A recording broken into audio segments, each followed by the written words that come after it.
Okay.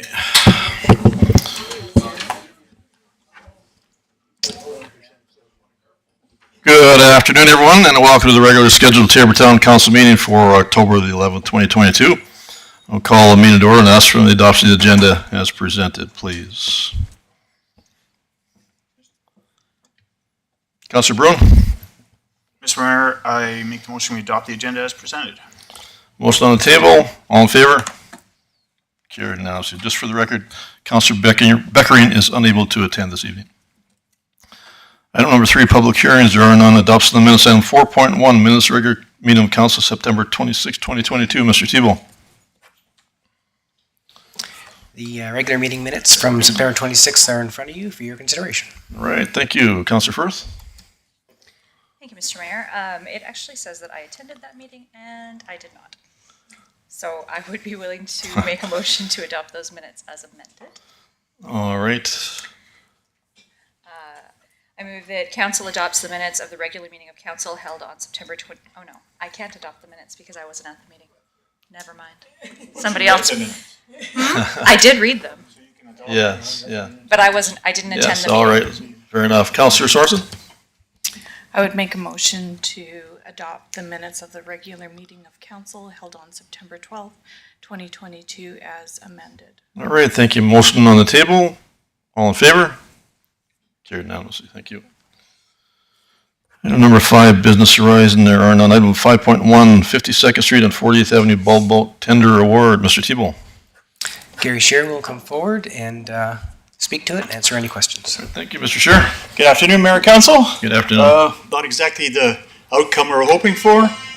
Came in over budget. There again, we're tendering prime time construction season, so you're going to pay a premium for that. We have a few things for council consideration. Do you want to move forward with the project or don't you? We're recommending you reject the bids and re-tender it in January. There's an issue with that. We still haven't received our 6-month extension from Canada Community Resiliency Fund. So we're hoping that council can help with that process because they're not answering us. So we'd like to go the political route and get council on board to help with that if you're considering moving forward with the project. So lots of things for council to consider, moving forward with it or not. Or you can accept the tender as is, but I'm pretty sure the contractor is going to ask for a 6-month extension. He's not going to finish this year. So I'm looking forward for council's input. Thank you, Councilor Bruin. Well, I was just distraught when I read this, that they're recommending canceling this ball vote. I think it's money we can spend somewhere else for other capital projects. So I'll happily make the motion that council rejects all bids for the 52nd Street and 48th Avenue ball vault project due to budget constraints and directs administration to re-tender this project at a future date. All right, thank you, Councilor Rudd. Yeah, I know that Gary, at the time we were considering this, there was some underground repairs to be done. Is that, they're okay to sit and wait for us? Yes, that's fine. We're going to have to modify the project a bit and hopefully bring it down. So we can't send it out as is because that just, cost shopping. Yeah. So we'll modify the project and put it out. In the meantime, we really need council's help to get this extension if you want to move forward with it, yes. Okay, thank you. All right, thank you. I'm just understanding this is quite an increase besides, and the timeline is really the biggest one, correct? The timeline is the big one. I don't think the contractor will be able to get the project in this year anyway, even if he accepted his price. So the best thing to do is to re-tender and ask for the extension in time. But, okay. But I guess the bottom line is if we accepted this and he's not able to make the deadline, we could be on the hook for this, correct? No, if he can't make the timeline, we have a contract that'll say you have to be done in such and such a time. If he's not, then you don't pay anything either, right? Okay, But that's you're not what I was understanding. Another yeah. $139,000 over what you anticipated. All right, I'll just direct this back to Mr. Tebow. I'm not sure, I wasn't understanding this completely. I did have some questions about that, so am I missing something there? So when we were talking, if they were to start the project Right. and do work and then we didn't get any funding, we would still have to pay them for that portion of the project, would be my understanding. And if they didn't finish it in time for the deadline, then we wouldn't be able to get any grant monies for thereafter. That's what I'm saying. So unless I that's- misunderstand that. That's what I understood. So the grant money's not there. That's my point. It's X amount of dollars for the complete, We wouldn't let them Job. start it unless they could finish it in the right time frame. okay, so what guarantee would you have with that? That's so what I'm saying. If we're starting, When then we we have a tender it, we problem. would say, we ask how much time you need. Yeah, The yeah. contractor would say, I need 30 days for this. right. So, okay, we'll give you 30 days. If he starts it and he's unable to finish it due to weather, Okay, yeah. then we would have a penalty clause in there, yes. But again, if the grant deadline is not extended, You then we get- have a problem. Yeah, that could be an issue. That was would the be an biggest issue. concern I had when we discussed that, Mr. Tebow. And that, to me, so that grant money could be back on the town of Tabor's shoulders. That was my biggest Yes. concern. But that's why we're looking more to reject these tenders, the Right. bids, and ask for the extension, and then you're clear. That extension would put you till end of September next year, which All right. would, over the construction season, I don't see a reason why it shouldn't be done in that frame. Okay, thank you. All right, thank you. Councillor Sorensen? Thank you, Mr. Mayor. There was some also maintenance for the sewage system or the waterworks. That was going to Yeah. take place at the same time. There's just a couple of pipelines just you're replacing in the intersection Okay. because of their age, that's all. So that was about $50,000. It wasn't a major part of the component of the project. It's actually a minor part of it. It But, didn't. but it sorry. did add some to it, yes. But So it- we'll look at those components. It isn't a requirement, it isn't an emergency to repair that. Well, if we're gonna repave it all, why wouldn't we Fix it. ensure that it lasts the lifetime of the asphalt? Yeah. And at this time, we can't guarantee it with cast iron, not with cast iron, with clay tile piping. So just it needs to be repaired within a certain time frame, Yes. not this year. It wasn't crucial. Not that crucial, no. Thank you. All right, thank you. Any other questions arising? We do have a motion on the table. Any further discussion? All in favor? Carried unanimously. Thank you. Councillor Sorensen? Thank you, Mr. Mayor. Can I make a motion for us then to write a letter? I'm not sure if a motion needs to be made to lobby the government for this grant 6-month extension. Yeah, we're still on just the tail end of this, so I believe that fits. Do you have an actual content you'd like to add? Okay, so let me read. So council requests, I make a motion that we request a 6-month extension of the grant and funding contract to the Canada Community Revitalization Fund to extend it for 6 months, yeah. All right, thank you. Secondary motion on the table. Any further discussion? All in favor? Carried unanimously. Thank you. On to item number 6, there are no bylaws. Item 7, action items. Item 7.1, Engineering Public Works Radio Policy Renewal. Mr. Tebow? So there's been no adjustments to this policy, but Raman will be here to answer any questions should council have any. All right, thank you. Mr. Lahiji? Good afternoon, Mayor and Council. Good afternoon. This is an Engineering and Public Works radio policy that is up for renewal. Nothing has changed, and it gets renewed every 3 years. Does Council have any question? All right, thank you. Any questions arising whatsoever? Councilor McLean? Thank you, Mr. Mayor. I have no questions. I'm just ready to make a motion. Very well. I move that council approves the Engineering and Public Works Radio Communication PS-PW-5 as presented. Motion on the table. Any further discussion? All in favor? Carried unanimously. Thank you. On to item 7.2, Resignation, Tabor Municipal Library Board. Mr. Tebow? So standard resignation has come our way from the library board, and I believe this puts us down to minimum that we need for quorum. So just a note. All right. Thank you. Councilor McLean? Thank you, Mr. Mayor. I move that council accepts the resignation of Jessica Robbins from the Tabor Municipal Library Board with regret, and council wishes Ms. Robbins the best in any future endeavors. Thank you. Motion on the table. Any further discussion? All in favor? Carried unanimously. Item 7.3, Barnwell and Town of Tabor Community Standards Unit. Mr. Tebow. So I will speak to this one, and questions can come to me. Chief Abella was here, but had to step out. So this is very similar to what Tabor Police Service has offered the MD of Tabor. This is a much smaller, sort of condensed version, and a bit of a different approach in that it's an hourly rate for Barnwell, and they're looking for particular services to happen. So same sort of process has to happen. We have to have both municipalities agree that they are good with this, and then we would go back to the ministry to ask for their permission. Given that the ministry had already given approval for the last one, this will probably just be a formality. They'll be happy to see there's someone else on board. And in speaking with Chief Abella, he's had the hourly rate conversation with Barnwell, and I think they're looking for about 8 hours a week at the village for particular activities. So no increase to staffing, would be able to handle it with existing infrastructure and equipment and all that sort of stuff. So if there's any other questions, please feel free. All right. Thank you, Councilor Rudd. Yeah, thank you, Mr. Tebow.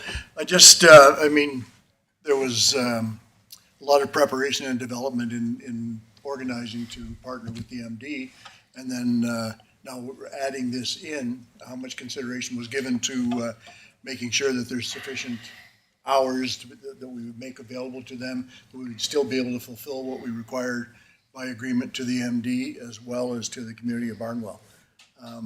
Is it too much to pile on before we've even, we're taking pictures to launch the other one, and then we've added this on in the interim. So I just want to be assured that that was considered and is manageable.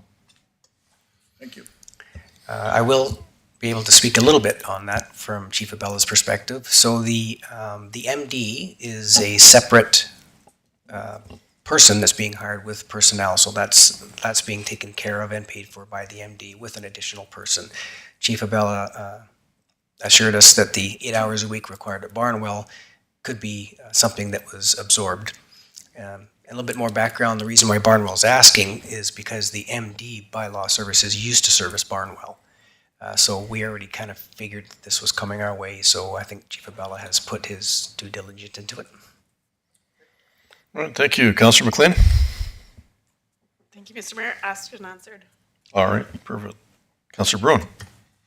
Thank you, Mr. Mayor. I think this would be a perfect fit actually for us. The MD surrounds the village of Barnwell, and I think I'm really excited this is happening, and I wish it all the best. All right, thank you. Any other questions arising? Councilor Firth? Thank you, Mr. Mayor. No further questions, but I support this and am ready to make a motion at this time. All right. I move that council directs administration to proceed with the creation and finalization of an MOU, Memorandum of Understanding, for the CSU, Community Standards Unit services to be performed by the Tabor Police Service inside the village of Barnwell boundaries, and to obtain the official support of the ministry. All right, thank you. Motion on the table. Any further discussion? All in favor? Carried unanimously. Thank you. Item 7.4, Gateway Signage Project. Mr. Tebow? We'll have Chris Egan come forward and explain what's going on with this one. All right, thank you. Afternoon, Mayor and Council. Good afternoon. So the Gateway Signage Project is a design-build contract that was awarded to Landmark Signs. Council had previously approved a budget of $312,850, which included a contingency of $28,440. Upon execution of that contract, changes were approved by the city to increase the height of two of the signs, which resulted in changes to the structural steel, foundation, and piles to resist wind load issues. That consumed the entire contingency. So during construction, specifically of the East Highway 3 sign, subsurface conditions were encountered with a high water table that required an adjustment of the construction means and methods and materials. Subsequent to that being done, a claim was provided and the costs were authorized for in the tune of $9,482. So we are here before council to seek an increase of the total project budget of $10,000 to come from capital reserves to cover that site condition. All right, thank you. Councillor Broom. Thank you, Mr. Mayor. I noticed when we poured the sign on the west side of town, they really overbuilt the cement structure there. We're not paying for mistakes using extra cement in some projects where they didn't need to. It's because the cement they poured, you could have put the town of Tabor corn stalk there. Right. So there were several site circumstances where the contractor did make errors and remove materials, but that was all at the cost of, those particular instances were at the cost of the contractor. The town doesn't pay for any of those site mistakes. Is this a way for them to get some of that money back? No, the contractor has submitted backup from all their trades and material costs, and we've reviewed them and believe them the costs submitted are legitimate for the specific site conditions encountered on the east side. Okay, thank you. All right, thank you. Any questions arising? Councillor Rutten? Yes, do we have to pay them? Legally, we have to, yes. Okay, then I'm prepared to make a motion. All right. That, council approves an increase of $10,000 for the Gateway Signage Project, budget funded by capital reserves. All right, thank you. Councillor McLean? Sorry, I'm not opposed to this, but I just had a quick question. Out on the east side, in front of the Tabor sign, there is like it almost looks like a solar panel thing structure that's kind of like blocking the sign. Is that coming down or being taken care of? Yes, that was a part of the original, the prior sign. Right. And Public Works have already removed that material and the PV panel, all the electrical requirements that went with that particular stuff. So that site is now as it's designed to be. Okay. Yep. Okay, thanks. All right, thank you. No other questions. We do have a motion on the table. Any further discussion? All in favor? Carried unanimously. Thank you. On to item 7.5, Southern Alberta Canadian Association representation request. Mr. Thibault. So council just had a letter come their way addressed to them with the idea of potentially attending this committee. As mentioned in the request, we did double check with them to make sure that they meant Town of Tabor and not Bow Island, and they did mean Town of Tabor. So for council's review. All right, thank you. Questions, comments? Councillor Firth? Thank you, Mr. Mayor. I'm not opposed to a member of council joining this committee or this association. I'm just thinking that perhaps one of the alternatives would be more appropriate to table this to our organizational meeting, which is in a couple of weeks. And then we can find out how often they meet quarterly, but like where they meet, what time, those details. And I'd be willing to make a motion to that effect. All right. I move that council tables this decision until the organizational meeting in October to be handled at the same time as the other council committee appointments. All right, thank you. Councillor Rudd? Oh, that's good. I'm Good with supportive of that. Okay, perfect. We do have a motion on the table. Any further discussion? All in favor? Carried unanimously. Thank you. On to item 7.6, 2023 proposed capital budget. Mr. Thibault. Okay, there's a little bit to this one, and I'll see if I can get through my notes to provide a little bit of explanation before folks come up and chat. So there was, Ms. Van Ham did send out an email with the capital projects. I believe it was a separate email with 2 PDFs in it, and it had the capital projects of 2023, the request, and it had the 2022 approved capital projects. You will notice on the listing that the capital projects, we had maximized the funding for the grant monies, and then out of our capital portion that we take in, 2.1 million, you'll notice we haven't actually we haven't put all that money to the tune of 2.1 million. We've stayed at below $1 million, and there's some various reasons for that. And Mr. Orwa will speak to those in a bit. There's comments on page the second PDF, I guess, the 2022 capital projects. I didn't know if there'd be any questions around those, but basically they're speaking to, are we carrying something forward? Could there be a potential savings because we're pretty close to the end of the project, and ones that are actually completed. So if there was any questions around any of the explanations there, then please feel free to ask. All right. And of course, we would always be looking for additional grant monies specific to each project throughout the course of the year, anytime on every project that we speak to. So with that, I'll bring up Mr. Orwa, and he would like to speak to our current financial position, and then we'll start going through the people that will be presenting the capital projects. All right, thank you. Mr. Roa.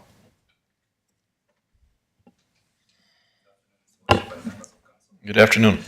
And I think probably Mr. Thibault has already said almost everything that I needed to start with. Thank you very much for helping me out.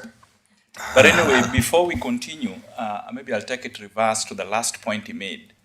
Before we get into the 2023 proposed capital projects, I wanted just to have a quick review of, if you can go to the variance. So normally what we do is before we get into the future capital projects, we take a quick review of what we have today. So just before you there is where we are today, and I don't know whether you've had a chance to take a look at them, and if you have any questions, we need some clarifications there. We are here to answer them. At the same time, some of those projects that you are seeing will be carried forward, as Mr. Thibault has mentioned. So this is where we are, and I think we also made some comments on the right-hand side. I don't know whether you can squeeze them to the best of our knowledge to let you know exactly where we are with some of these projects.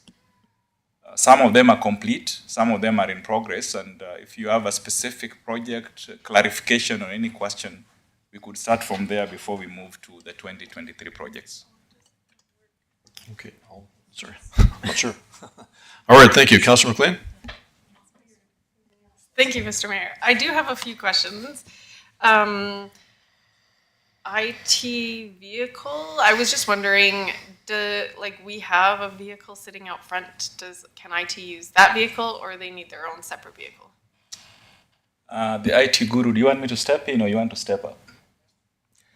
So anyway, that vehicle that you see there, at least is almost coming to the end of its life. It looks nice from outside, but it's almost gone. I thought we just got a new one. Yeah, I think you're referring to two different We're vehicles, talking right? about the Jeep that's out there. It's almost gone. It's reached the end of life. Right. So we are now looking for, actually, council had already approved that 35,000 that you see there on the board. Mm-hmm. And then probably we also said we would trade in that Jeep to help us with a few things inside there, because what has been happening is the movement of IT with their staff carrying all over the place. So we want to centralize them in one vehicle. Otherwise, if that vehicle was still in good use, we'd continue using it, but very quickly it will come to an end. Yeah, I can confirm that Jeep has been in the clunker category for some time. All right, thank you. Councilor Rowan? So maybe just more clarification now. You're talking about the new vehicle that's out there? Yeah. So the new vehicle that is out there has nothing to do with IT. That one is for the town as a whole. So when Mr. Thibault came aboard, he decided to centralize some of those things, whereby, there's that one vehicle that can either be used by council members, the town staff, anywhere. And I think those who went to the conference, I think that was the first time we used it out there. So it's helping everybody. Now, before, what used to happen was we would be borrowing trucks from different areas, and I think for efficiently using some of those things, it was not one of the best. And by centralizing it, I think it's now working well, and anybody can borrow that vehicle and use it appropriately, and it's being monitored. I thought that's what you're talking about, but the Jeep next one is for the IT gurus. That is coming to an end. Thank you for the clarification. All right, thank you. Any other questions arising? Councilor McLean? Okay, I have a next question about the transfer station road rehab. It says it's grant dependent. Is that, like, I know we're fixing the bridge. Is that in, like, with the bridge, or is it like fixing the road? Because the other day when I drove down, it was very, very bumpy, and so I was just wondering if that is part of that. So that part is fixing the road. So that's a totally different grant. That we have that for the Trout Pond Road too. And we're waiting on okay. STIP funding for that, both of those projects. Okay, Okay? perfect. Thank you. All right, thank you. Councilor Bruin? Thank you. I'm just looking at this. I see the red numbers there. These are unexpected costs for the water pump, raw water pump station and the cast iron. That's red there. Is this something we were expecting, or is this something that's coming up? So those red numbers means we have no funding for them. So we're looking for long-term debt on that. That's why they're pointed out that way. We'll get into the overall capital structure once Mr. Orwa is ready, I think. Or are you asking about these? No, I'm sorry. I'm on a different page. He's I guess on the what you other- guys are on. he's on future. I'm on proposed 2023. capital project. Sorry. Yeah. We're just finishing. So any more questions on these are the current projects 2022. Some of them will complete by the end of the year. Some of them will have to be carried forward. So if we don't have any questions, they can move forward to the next one. Go ahead. All right, thank you. Councilor Sorensen? Yeah, thank you, Mr. Orwa. We just never did receive a copy of this updated 2022 project list. And I was wondering if we could get a copy of it, just so we can see how things are carried forward and seeing how things are added to the 2023 budget, Yes. just to give us the overall picture. So for clarification, so now what we're going to do is once at the end of the year, once we've known exactly all the projects that are complete, the ones that we're going to carry forward will be moved over and attached to the current listing, which we're going to see in a few minutes. And we'll be having one column there, you'll be seeing them carried forward, so that you see exactly before the approval time comes in, you'll be seeing both projects that are going to be carried forward, and you're also going to see the projects that we're going to approve moving forward for 2023. It's just hard for us to talk about something that we haven't had a chance to read over. Just is my point here. Yeah, I'm not sure how administration could get this information to us. So are you talking about the one we have on the board or Yeah. the ones that will be carried forward? This one right here, we haven't had a privilege to see it until right now. Oh, I thought it was attached to the agenda. Yeah, it isn't. Is it? It's attached to the agenda. I attached it to the agenda that went out. That's right. Yeah, it is there. If you, Oh, if you maybe missed it by chance, I'm not sure, unless you guess didn't so. get it yourself, which can happen. under the 2020, sorry. Yeah, under the initial one? Yeah. You don't have it all? Okay, I'll have to, that's an Al question, I think. All right, thank you. Councilor McLean? Thank you, Mr. Mayor. Sorry. I have one more question. It says the Trout Pond storage shed, there was in 2022, the budget of 15,000, and now it's saying potential savings of 15,000. And so I'm wondering if we don't need that anymore. Was that just something that we were wanting, but now we don't need it? So that particular project was approved for 2022. It's now being folded into, there's 4 projects in the approved 2022 budget. It's just a few lines down, the 200 and...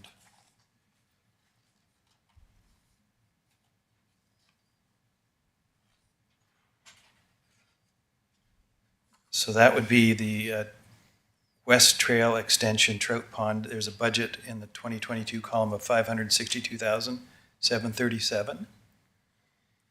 So that actually accounts for the 4 projects that council just recently approved. one of which is a duplication of that trout pond storage. So I that see. particular project will show up as a savings, and the actual execution of it's actually the camp kitchen / storage facility. Okay. That's actually folded into the 2 lines down. Okay, thank you. All right, thank you, Mr. Tebow.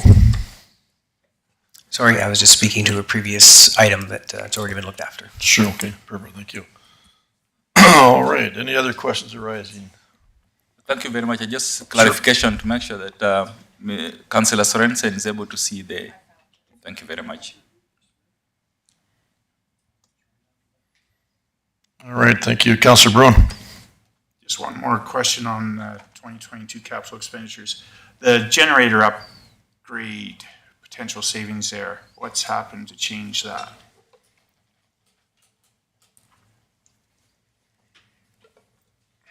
So that project is complete. That's for the police station.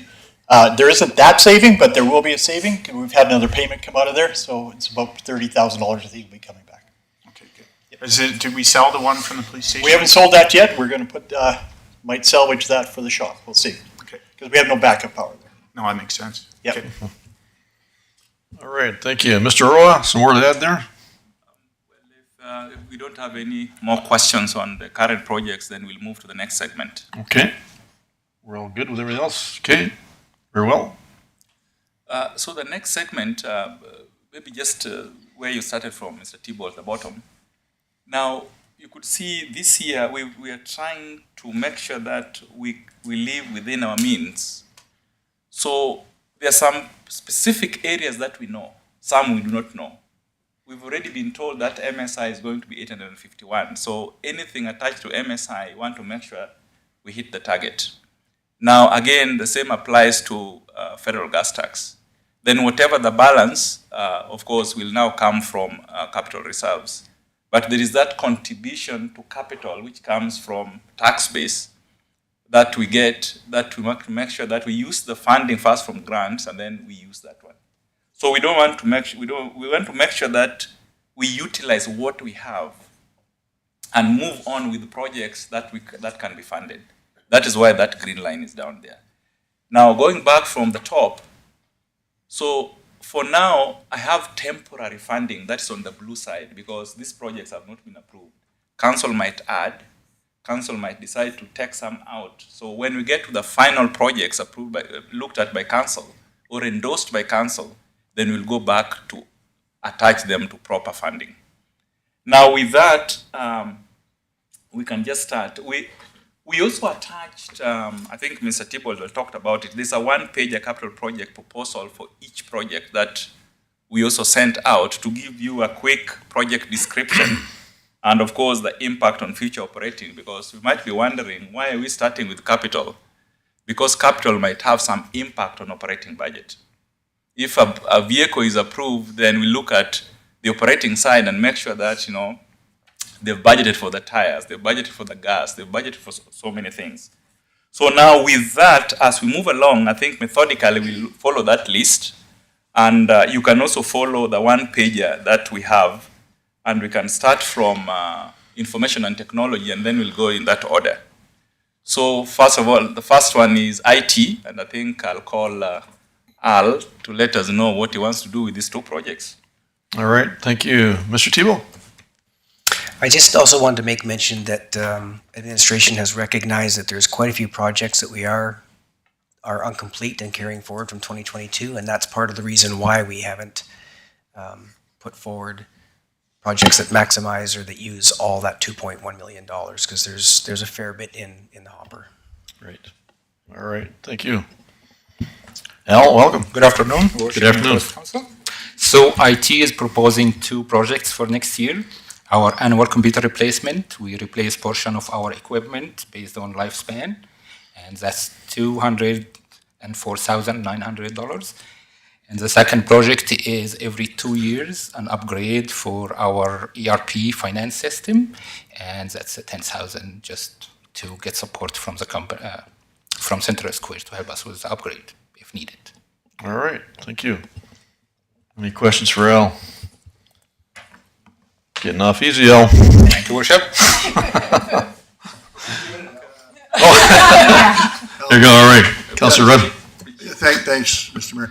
Just, the vehicle's not on here, so is that going to, if that gets approved, then that's going to affect the bottom line of this proposed capital?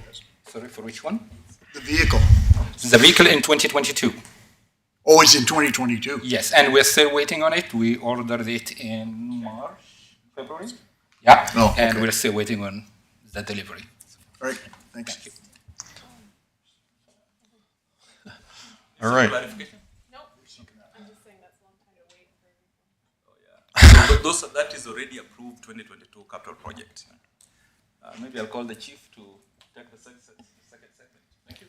All right, thank you, Chief Abella. Your worship, members of council, there are three projects that the police service is requesting for the capital of 2023. All of three of these projects were brought before the Tabor Municipal Police Commission at our last budget meeting, and were approved to be presented at our at the budget meeting that subsequently follows this in a couple of weeks. So they'll be coming before you then as well from Mr. McDonald, the chair of our commission. The three projects are a lighting upgrade, moving away from the ballast and tube systems to LED. There's about a 5-year return on investment.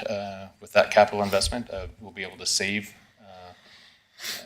$7,000 a year, they're telling us, into the future if we make that investment. So that's a really good thing, I think. I think that's a good investment for us. The second thing is radio encryption. We've had 3 files recently where the safety of officers on 2 of the occasions, and on one occasion, interference with an investigation occurred over radio signals that are transmitted over the air, which are intercepted by scanning devices, and then broadcast by social media out to the public. And back when EFRAX was launched, that's our radio system, we were told that the P25 software system would protect us from that type of the public gaining that information. But there's since been scanners developed that have been able to do that, and we're now in a position where I think we need to encrypt our radio signals. The third is our annual car replacement. That's a yearly request that we make with our fleet of now 8 vehicles. We need to cycle those out one a year, and that's why that's there. Unfortunately, the price of cars have gone up, and also we are experiencing the same delay in receiving vehicles, and we hope that fixes itself, but we have to increase that to $67,500 now in order to cover off the cost of our cars. So those are the 3 items, Your Worship. All right, thank you. Councilor Rudd?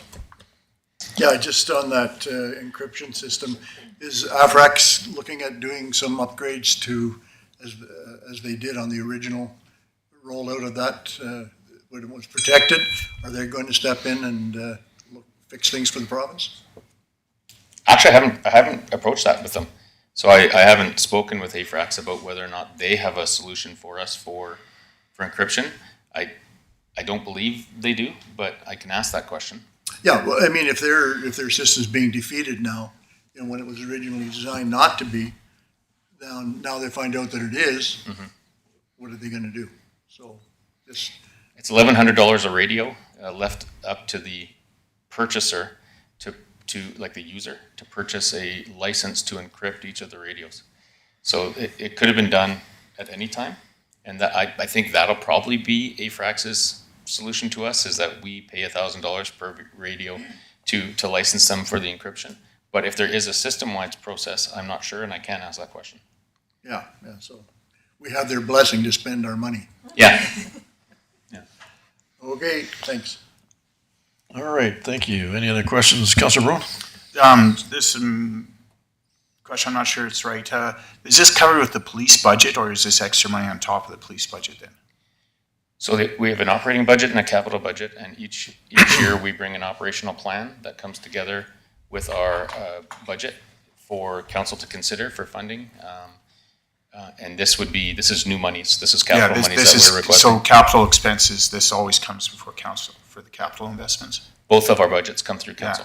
Yeah. Okay. It's just the timing is a little, they usually come together from the commission chair. So this is I guess just giving you information up front that this is what the police will be bringing, the commission chair will be bringing at that October 20, 24th meeting. Okay, thank you. All right, thank you. Any other questions arising? None whatsoever. All right, thank you, Chief. Thank you.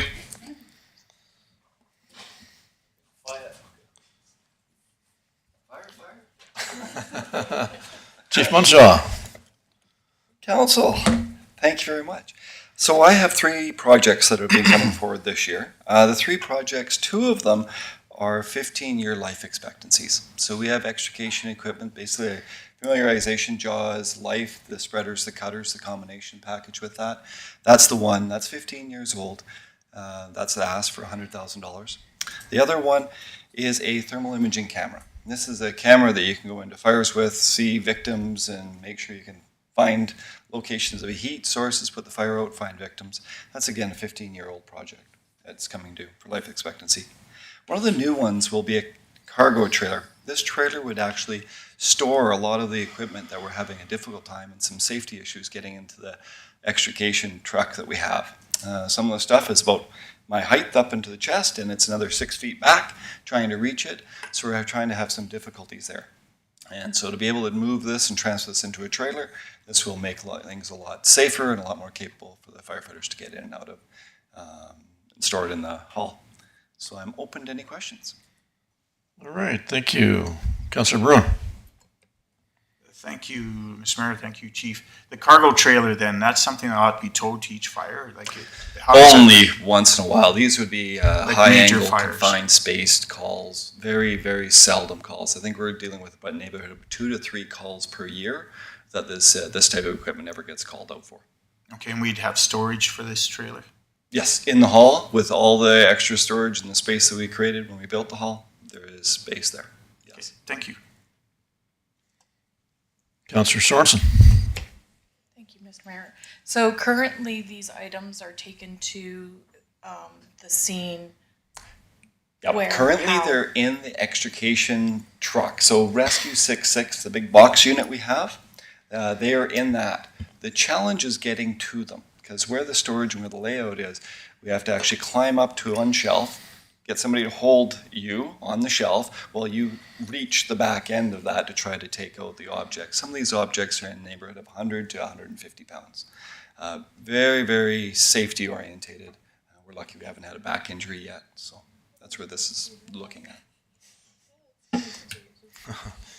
Councillor Bruin.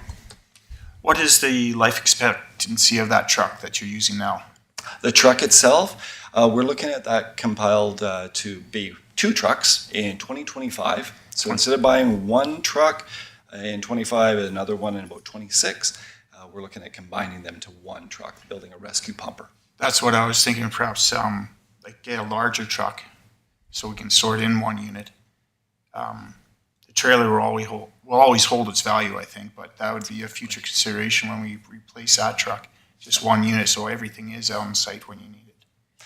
It is, but even at that, the products that would be stored in the trailer would be a very seldom use. There'd be confined space, high-angle rope rescue, very direct call that it would be summons for. Yeah, so you would have some heads up that this is a case where we're going to need this trailer. And Very much so. okay, thanks, Chief. All right, any other questions? All right, thank you, Chief. Thank you very much. I think we are going to going upon Ms. Vanham to talk about the cemetery.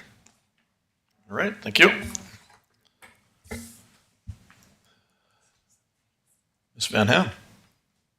Good evening, Council. Good evening. So the proposal coming from the Cemetery Department is to finish row K, and that's the south end. That would allow for the town to ensure the current and future needs of the community are met, while still giving families the options for their loved ones' final resting place.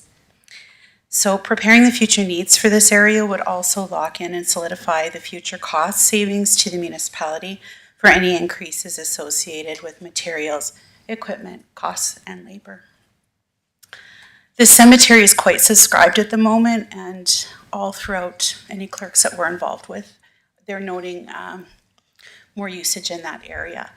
So we are, quite busy in that area. So there's a lot more pre-need purchases as well as at-need burials. Just to date in our particular cemetery, there's a 17% increase in burials over last year, and that's just to date today, not keeping in mind till the end of the year, so we're expecting that to continue. People are often coming in to purchase graves for their families in higher quantities, so instead of just purchasing 2 graves for their families, say their husband and wife or whatnot, they're actually coming in and purchasing family plots. So they're liking to have a choice of where they can stay and keep all together for them. So if this project is approved by council, the core funding stream would be the federal gas tax fund and not capital reserves. So there would be no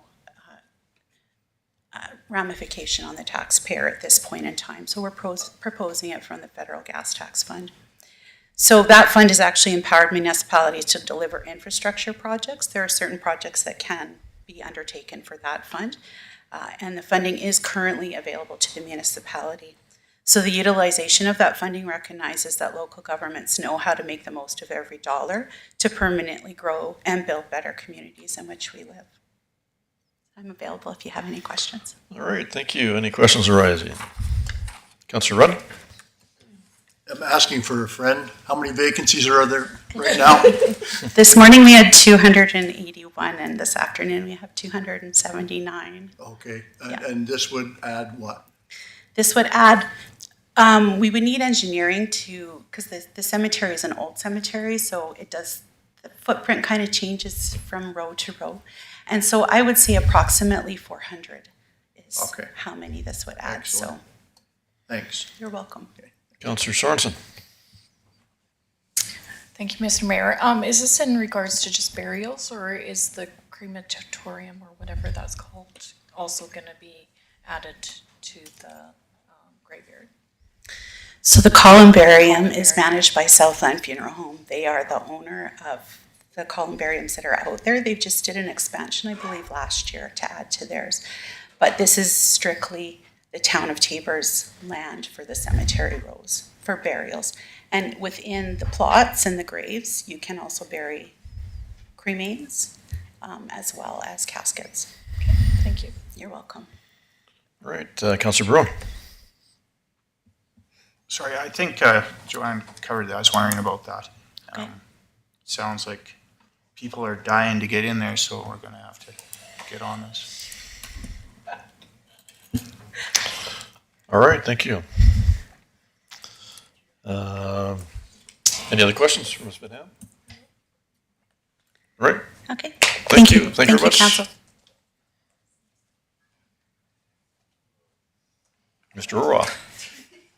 Sorry, so we are getting to the longest segment, that is engineering and public works. So Gary will be here for a while. Yeah. All right. Mr. Scheer? Thank you, Your Worship. We have a long list in front of you. If you want, I'll go through each individual item.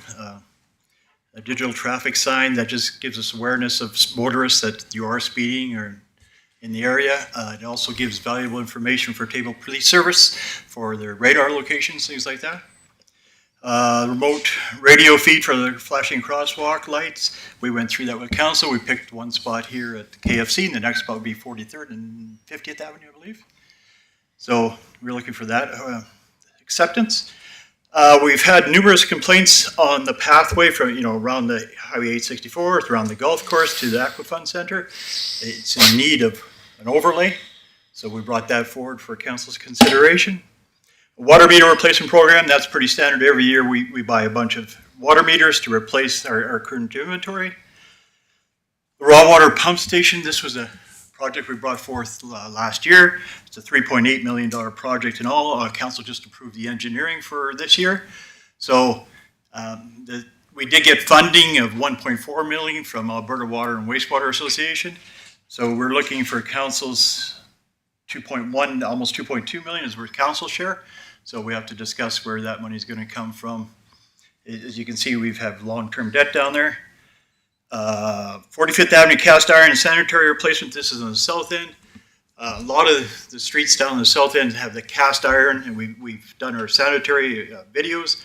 It's all clay tile and need a repair. So basically, you're going to rip up the whole road, replace the water line, the sanitary.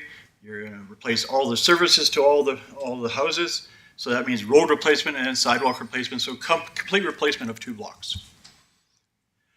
PLC replacement of the truck fill station. This is a software with LED displays. Our current one is dying and in need of repair. If one more LED display goes down, one side of the truck fill station is going to have to go down, and they'll just be filling one side. So we're trying to be proactive rather than reactive with that one. Roof replacement of the wastewater treatment plant is tar and gravel. It's leaking excessively in numerous places, and that needs repair. Downtown sanitary pipe relining. We've done our videos at downtown area. We've looked at 3 blocks that need of relining.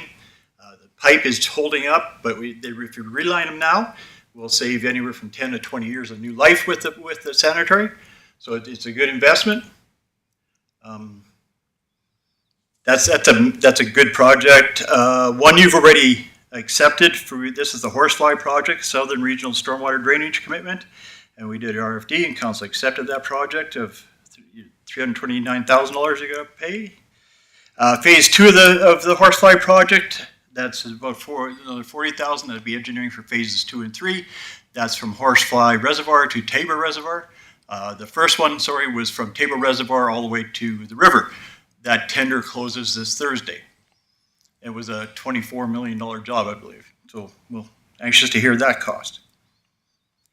4200 block 56th Street swell replacement. This has come in front of council a few times. We have a few complaints down on that end. It says it's Sunset area, I believe. It's a current swell where the swells have lifted, and it doesn't allow for proper drainage in everybody's backyard. There's no back lane, so therefore one swell tries to drain numerous properties, and it doesn't drain. So we're proposing we put in a French drain, which should carry everything away and help the residents so they don't have to try and maintain that little concrete area. It'll all drain into a proper drainage system. So that's $75,000. Residential garbage collector, there again, we replace, and you need new wastewater recycling green bins. Those are residential, and commercial recycling bins, we're seeing a big need for those these days.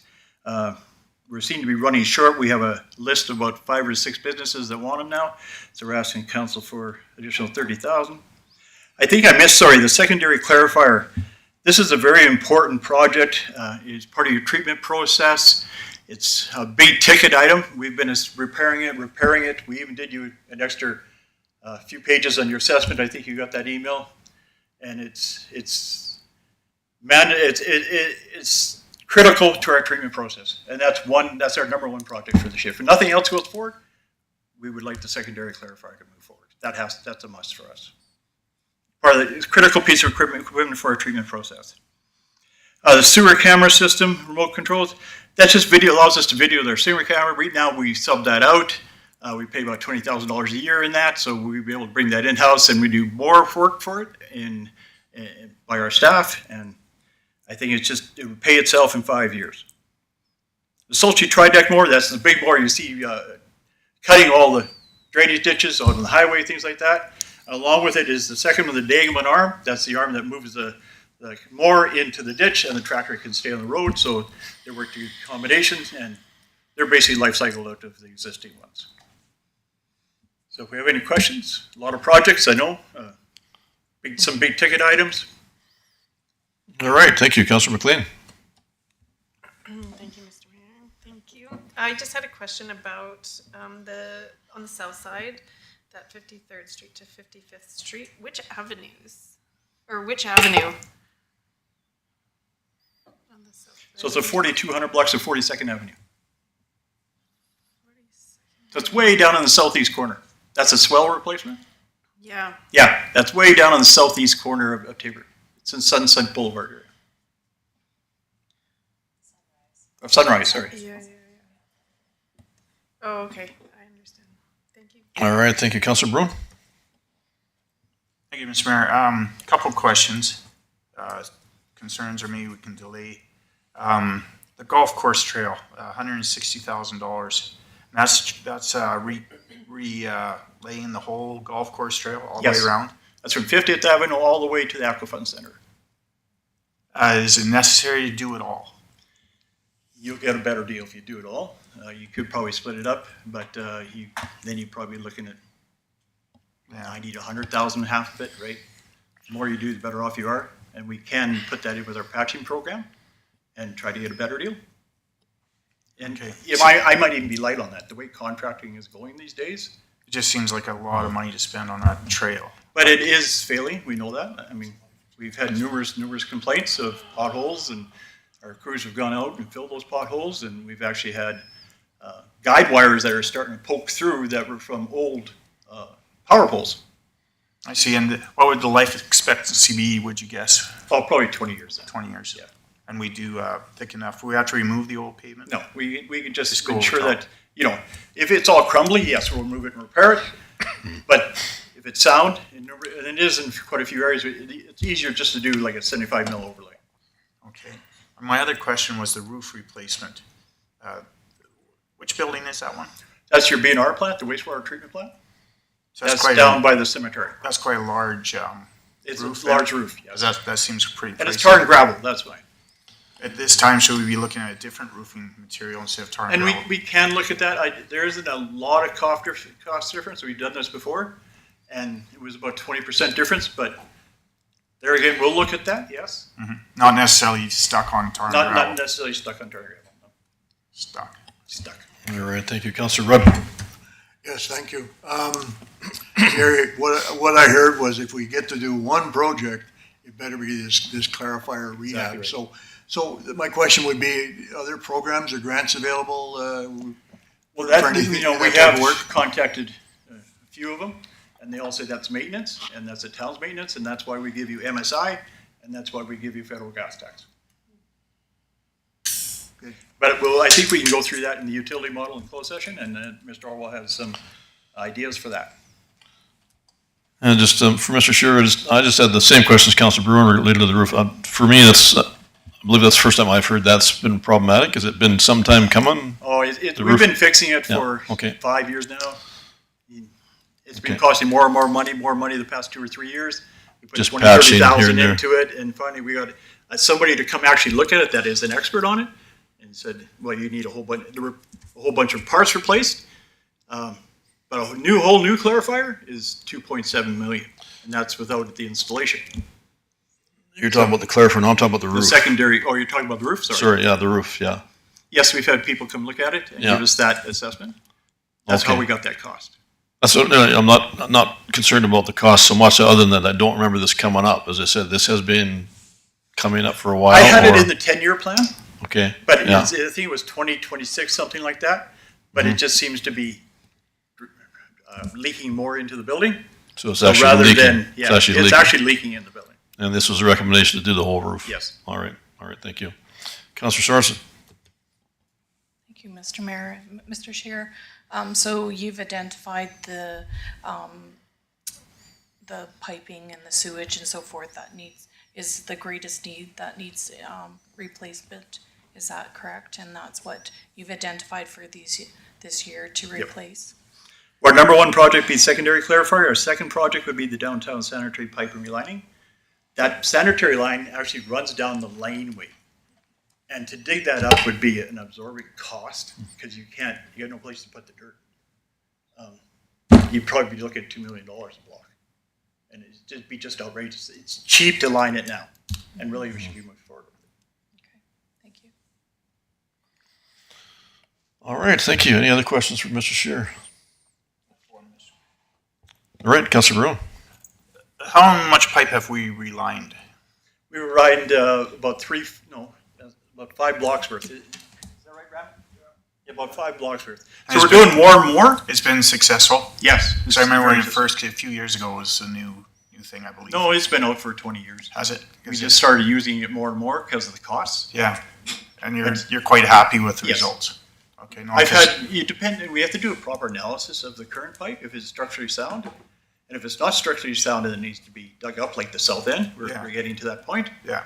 So that's why we propose sanitary lighting. The cost is completely different, right? Yeah, no, that's really good because it can extend the life for another 20 years. Well, 10 to 20. I've seen longer, I've seen shorter. Yeah. Okay, depending on how structural the pipe, the integrity of the pipe is now. And when you like, of course, you use the camera to check these pipes. That's right. And your suggestion of replacing or getting our own camera. Yes. So now whenever we have to look, we have to hire someone to come in. We have to hire somebody to come in, yes. Okay, oh, that's interesting. That I think would probably be a good investment for us. We can be on top of these things. We believe so, yes. Yeah. Thank you. All right, thank you, Councilor McLean. Thank you, Mr. Mayor. Instead of just buying one, is it cheaper to just rent one when you need one? Or not really? You can't rent one, you can lease one, but you'll pay the same in 5 years. Oh, I see. Okay, thanks. All right, any other questions? No, I think we're good. Mr. Scheer?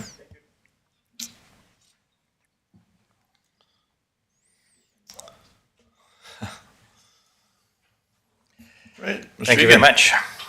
So the Planning and Community Services area has seen some significant leadership and staff changes in 2022 so far. The other issue is that our area generally has lacked specific project management capacity and capabilities, and that's impacted our ability to plan and implement projects. These issues are being addressed, and so we're looking forward to a little bit more execution in 2023. In the 2022 project cycle, we had 20 projects approved for our area. 8 of those are complete, and 12 of those remain underway. We've had issues similar to Public Works in that several of our projects, specifically in the Aquatic Center, we've tendered several times and have come in over budget significantly every time, and we've chosen not to bring them back and increase budgets. We're hoping that as the supply chain issues start to settle down in the world, that we'll come back to some semblance of reasonableness. For 2023, we have 4 requests in front of you.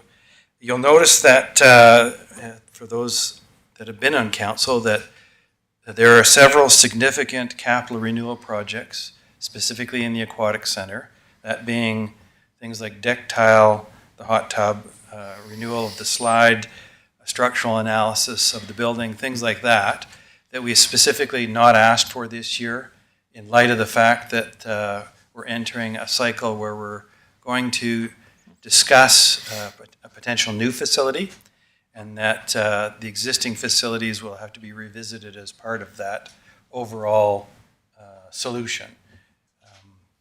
Assuming that the existing facilities are retained, then these particular projects will become fairly critical in 2024. And so you'll see me pleading with you next year that some of these things get done. So the 4 capital projects requests that we have for this year comprise of 2 tangible capital asset requests. Those are the 2 machines, specifically a mower and a tractor. And those, similar to some of the other equipment that you've heard, they're simply life cycle renewals, where the machinery has reached its end of life, starting to give us reliability problems, and so it's simply just time to replace them. And the 2 other requests are capital renewal, and that's the infield upgrades and irrigation dollars. These 2 items, so the systems that we're seeing, the infield is the cost of shale basically has gone through the roof, and it's $20,000 a load to bring that red shale from Moose Jaw, Saskatchewan, which is the closest place to get it.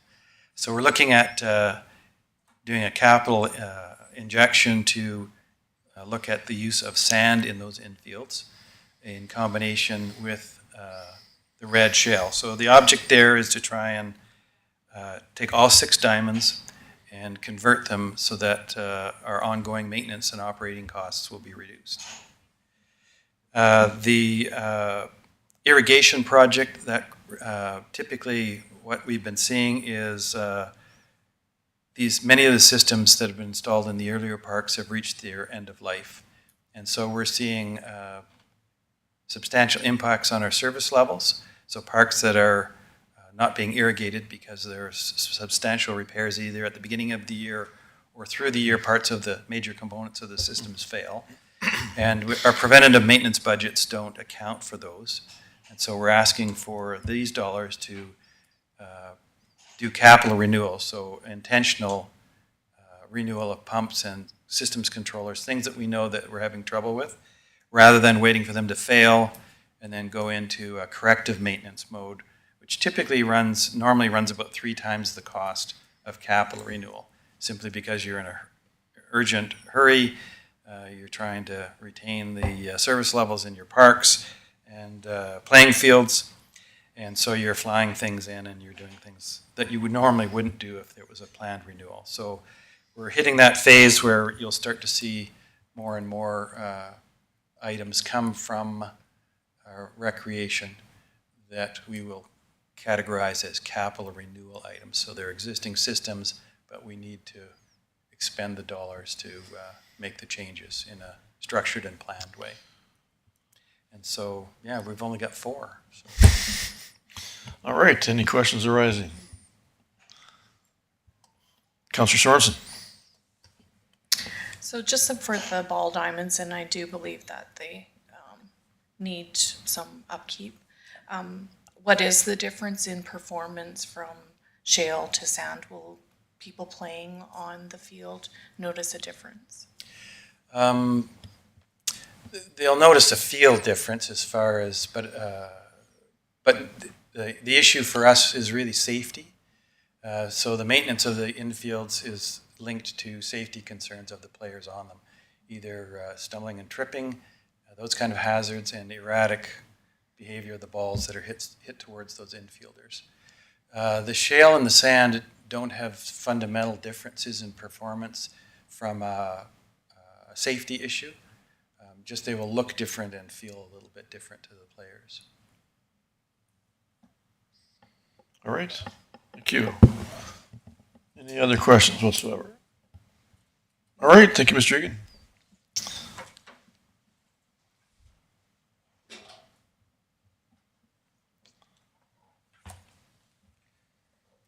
Do you want to say something before we proceed?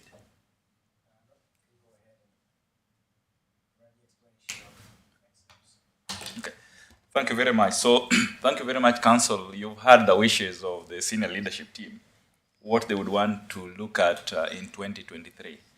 Now, if you look at the way we crafted that RFD, there is no motion but Council's discussion. So at this point, what we're looking at is the endorsement of some of these projects, what you would like to see going forward, and what probably we might want to remove from this list that you don't want to see when we bring it next time for approval. Because there's no approval today, but just endorsement of the projects that Council would want to proceed with.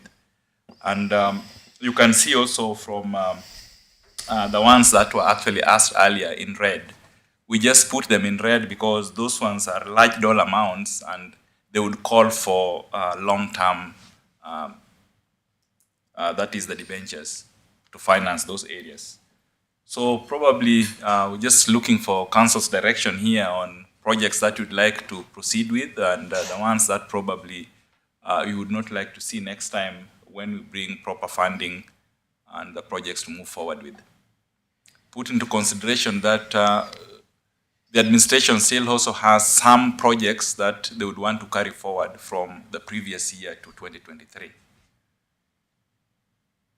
All right, so thank you. Councillor Rudd? Yeah, just a question, John.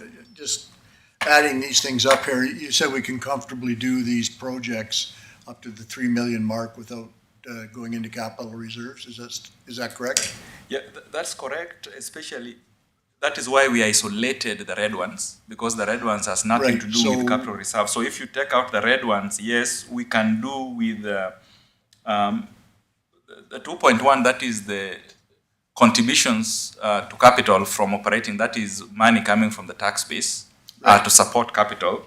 And then with the grants that we already know is likely to come, we can comfortably do some of these projects, except the ones in red. Right. So yeah, with the exception of long-term debt. Okay. And of course, just to add, you also had Mr. Shea saying that, I think, was he talking about the clarifier? And I think that is one of the big ones. So we're also looking for direction in some of those areas. All right, thank you, Councillor Bruin. Thank you, Mr. Mayor. So the red ones here, it's roughly $6 million. So that'll be a long-term capital purchase. I'm correct? That's correct. I So think you would 7 take, million. I'm sorry? 7 million. Yeah. So the 7 million comes off the 9.2 at the bottom there. We're down to 2 point something then, right? That's correct. I know, I guess this will be my 9th time at this, and just about every year we go and say, but go back to the departments and say, cut off everything you absolutely don't need and bring it back to us. Because it's hard for us on some of this, I think, like the roof replacement, for example. You guys know if we need it or not. We're not roof experts. Certain things here, like do we need or don't need, we're relying on your guys' opinions and expertise on that. So if there's anything that I think that administration feels they could put off another year, now is the time to be doing it. All right, thank you, Councillor Sorensen. Thank you, Mr. Mayor. And since this is my first time, I'm a newbie, how does it work when previous projects have been approved but that haven't been completed? Where does that money come from? Is it still sitting in the pool waiting for that project to be completed then?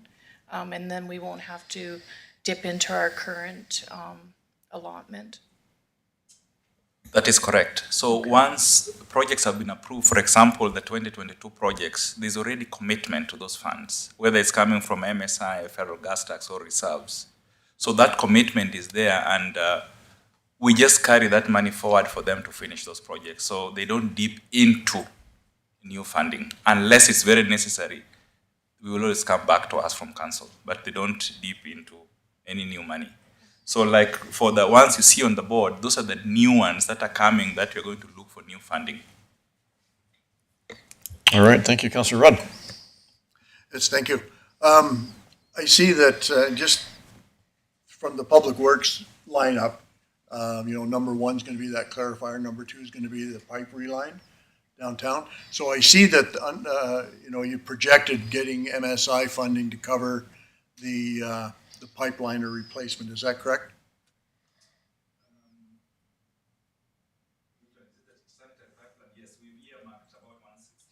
Out of the MSI to do that. So that's quite feasible. We'll get that done. Thank you. All right, Councillor Firth. Thank you, Mr. Mayor. I can appreciate the projects that are being requested, and it sounds like administration has been careful and thoughtful about what they're requesting. The ones that will be funded by reserves, MSI, and federal gas tax. I am not comfortable with potentially 7 million of long-term debt. And I think by the sounds of it, Mr. Scheer would prefer the secondary clarifier rehab to go forward. So if you say that needs to be done, then I guess it needs to be done. So to respond to Councillor Bruin's request, we have looked at these, but I wanted to really inform council that you have looked at the raw water pump station, you have approved it, but yes, we can postpone that for another year. We can put that in the 2024 year budget, and that will give us some discussions with St. Mary's because they're expanding Chin, and we're having those discussions now because it's costing us a little bit more money where they wanted us to put this pump station. So 2024 is fine for the pump station. We can take that one out, move that into that year. But I did really want to enhance that cast iron is still and sanitary line need replacement. But if we have to, we can postpone that another year or two. Keep in mind, when we postpone things like that, being reactive is not good than proactive, right? So we've postponed a lot of this stuff down the road, and you'll see that in the 10-year capital plan. The 10-year capital plan, I have about $87 million in projects, and that's 8.7 million a year. We don't have 8.7 million. So there's lots of improvements that are needed. But those two projects can be postponed to next year. All right, thank you, Councillor Bruin. Or to 2024, sorry. Yeah, it makes sense with the raw water supply because we don't really know the timeline for sure when that's going to be raised, and so that obviously makes sense. We don't want to get in trouble with our cast iron replacement. Like you put off, and put off. All of a sudden, you've got 3 or 4 different spots that need to be done at the same time. So I think it's important that we keep up to date with the replacement on that, and I think that should definitely be done. Because we don't want to get, it did happen in years past where they delayed, and we were hit with a whole bunch of the cost because it was never done. All right, thank you, Councillor Sorensen. Thank you, and just to further comment, like how many years has it been put off already? Since I've been here. But now Councillor Beckering asked the question, how long does cast iron last? Well, really, it's only meant to be 50 years, but it's been in the ground 70, 75 years. So that tells you the lifespan is way over. Yeah, I guess just a bit of a mixed message here, Mr. Shearer. I guess you're comfortable to leave to 2024, and on the other hand, it should be done. I just want to make you aware that. I know what you're saying, but yes, I'm not comfortable doing it. You're not comfortable. But if we had to. Okay, you're not comfortable doing either one of those, putting those off to 2024? Well, you're looking at long-term debt then, right? So that's something we can discuss later with maybe some other programs. But like it's long-term debt regardless, yeah, right? Yeah. So it's how you pay, how you service the loan. All I'm saying is that your initial comment was that you're comfortable to wait until 2024, and now we're hearing the other side where it really should be done. So it really should be done. Yeah. But I mean, the council asked if we can postpone some of these. Yeah, you can, but I keep enhancing the fact that stuff may happen, right? But we're rolling the dice. Exactly. Basically. Okay. Yes. Thank you. But Councillor the secondary clarifier is a must. All right. Okay. All right. Thank you. Councillor Rudd. Yes, thank you. We're going to reline the pipes downtown. Are those cast iron? So sanitary is clay tile. Clay tile downtown? Clay tile, yes. Okay. That's clear. Thank you. All right. Thank you. Councillor Bruin. Yes, if one of these, say one blew out with the cast iron, you then get quite expensive, right? Because you're therefore replacing it all at once, not just, you can't fix a lot of spots. We found when we tried to do some repairs, the pipe was so thin, we had a hard time putting a wrap on it to hold it together. And if you tighten it too much, it actually cracked the whole pipe all the way down. Yeah, so we don't want to get to the situation where we're starting to see leaks. No, and where we looked at the sanitary too, the sanitary needs replacement there too. And I get what you're saying, that, yeah, you're saying you need this, but we have other needs that kind of overstep this by that treatment, that secondary clarifier is essential for that treatment process. So you have X amount of dollars, but you have that many projects, right? All right. Thank you. All right, Mr. Roy. Thank you very much. And I think that is why we highlighted those one in red, because I knew it was going to generate some discussion there, because they are large dollar amounts. And normally I end this area with also bring to council attention where we are with our debts, because I think it's also very important. Now right now we have 10 debentures out there, 10 of them. Recently we added the solar power project. Now that means we are, end of last year, we had about 13 million in debt. We added another 1 million. So we are getting up there as well. And So our total debt now, John? About 14 million. Although one of the debentures is going to fall off around June, maybe it's, no, not June, but a few months to come in here. That was our sewer truck. But that's where we are with our debts. So I think as we talk about, especially the red areas, I also want you to have that one at the back of your mind, where we are with our debts. Because apart from just the debts, 14 million, we also need to consider the key area, that is, how do we service this debt, as Mr. Shea talked about. Because we do have our debt limit, and of course, debt servicing limit, but I think the key, we look at the debt servicing limit which is unused. Because once it goes below a certain threshold, that is now when we go and start requesting municipal affairs to assist. But I think we are not there yet. But I just wanted to draw your attention that our debt level is sitting at about 14 million.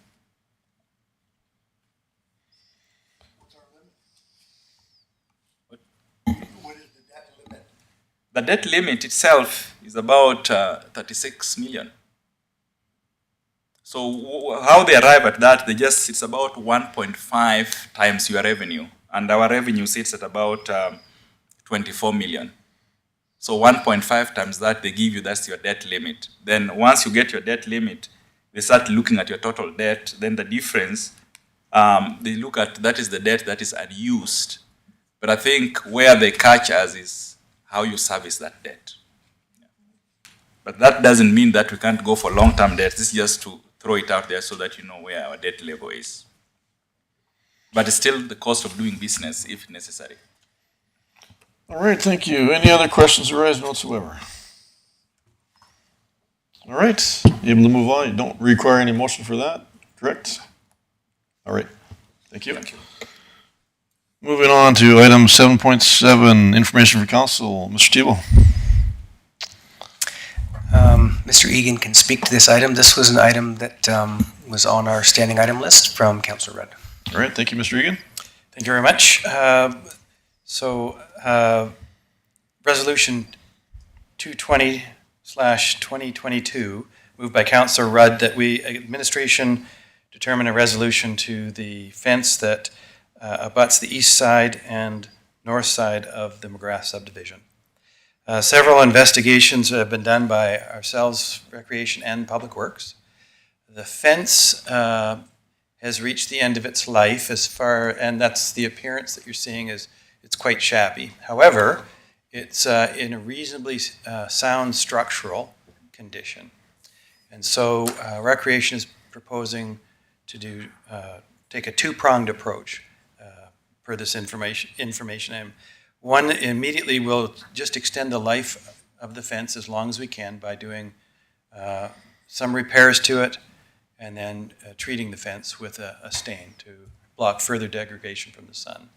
And then depending on how that goes over the next couple of years, we think shouldn't be a problem, then we'll have to configure a capital project to replace that fence. And that will require consultation with the adjacent landowners and the subdivision to determine what is the proper nature of that fence.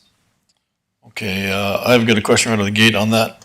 Now, I've had some discussion with resident owners over there related to that fence.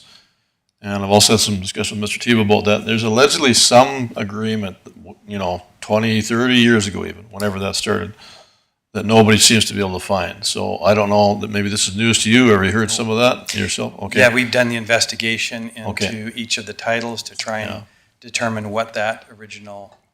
But have you talked to some of the other resident owners there? Like I've talked to a few that suggest that has happened and was there in place. So there seems to be some confusion in this. I know it's going back years back, but I don't believe anybody just plucked that out of the air. I'm of the belief there was likely something there. So I guess if we can find that or come to some kind of a reasonable arrangement, that's what you're virtually trying to do, right? Yes. Okay, perfect. Thank you. Councillor Bruin. Just to simplify it, it's a fence between two property owners. Like usually one side is your responsibility, the other side is the other. So we're taking ownership of the whole fence then? No, that is exactly between two adjacent landowners, for example. A dividing fence would be common and be a civil issue between the two landowners. Mm-hmm. This fence acts in some fashion as a separation and a sound fence between a secondary highway and a neighborhood. Mm-hmm. And so there are some discussions around how to blend those two principles together to come up with a reasonable approach for the future capital project, what that fence looks like and how it performs. Yeah, it makes sense. Sooner or later we'll have to do something there. So now if we go and sandblast our side and stain it and do everything, is the property owner on the other side then going to do theirs, or they don't? Like if they want to, they can, or if they don't, they don't, right? So that would fall into that first principle that we would just maintain our side of the fence to start with. Because the issue, I'd be afraid of overspray concerns, and you've done this, you've done that when we do our side of the fence. Just like your neighbor, right? You don't want to. Yeah, neighbors do it. We'll have to devise a process, and it's a fairly common circumstance. And so to prevent overspray, either managing the environmental, so non-windy days, and some physical barriers and protection on the other side of the fence. Yeah, because there's some very nice homes along there, and we don't want to cause any unneeded problems. We will try not to stain their houses. Don't stain the houses. Yeah. All right, thank you. Councillor Rudd? Thank you.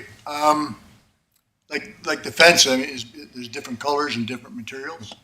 So they're definitely different colors, but the materials are fairly consistent with either the repaired sections that have been done previously and the general fence itself is what we've discovered.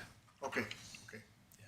So you're not going to have to apply several different methods of upgrading, renewing. No, we think there's one section of the fence towards the south end adjacent to the golf course that has stain on it. Yeah. That will stay as is, likely.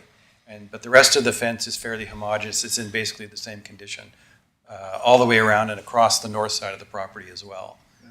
And so we should be able to use the same approach, which is to pressure wash, make the repairs, and then provide a water-based stain treatment to the fence. Great. Thanks. Right, thank you. Any other questions arising? All right, none whatsoever. And no motion required in this one. All right. Moving on to item 7.8, standard item council requests. Mr. Tabor. My favorite list. So, item number 1, Mr. Egan just spoke to. I made that too small, so now I can't read it. We are still working on item number 2. There was, again, a little bit of a misunderstanding as to where a sign was supposed to be located as opposed to what was on it. And so typically this would be done, but I know that Mr. Shear and his crew, I've already seen the rendering. They are working on it. It just hasn't been created and placed yet, so we're close.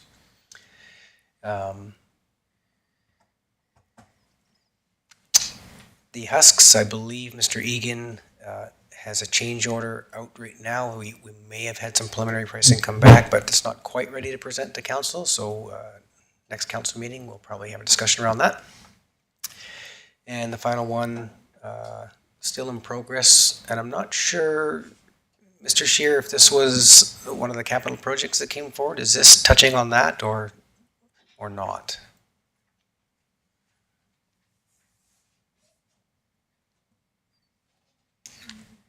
So no, that's not one of the projects coming forward. Mr. Leahy's just going through a process of getting everything surveyed and coming up with a plan. We might have enough money in our stormwater budget to actually do something this year, which would be good, but we're still going through the process. So it's going to take us another week or two to get there. All right, thank you. Thanks. That's all I've got. All right. Any standing item council requests? None whatsoever. All right, thank you. No delegations, media inquiries? There are none. All right, thank you. With that, I get a motion to move into our 30-minute break and move into closed session soon after. Councillor McLean? Oops. Thank you, Mr. Mayor. I move that we take our 30-minute break and move into closed session. All right, thank you. Motion on the table. All in favor? Carried unanimously. Thank you.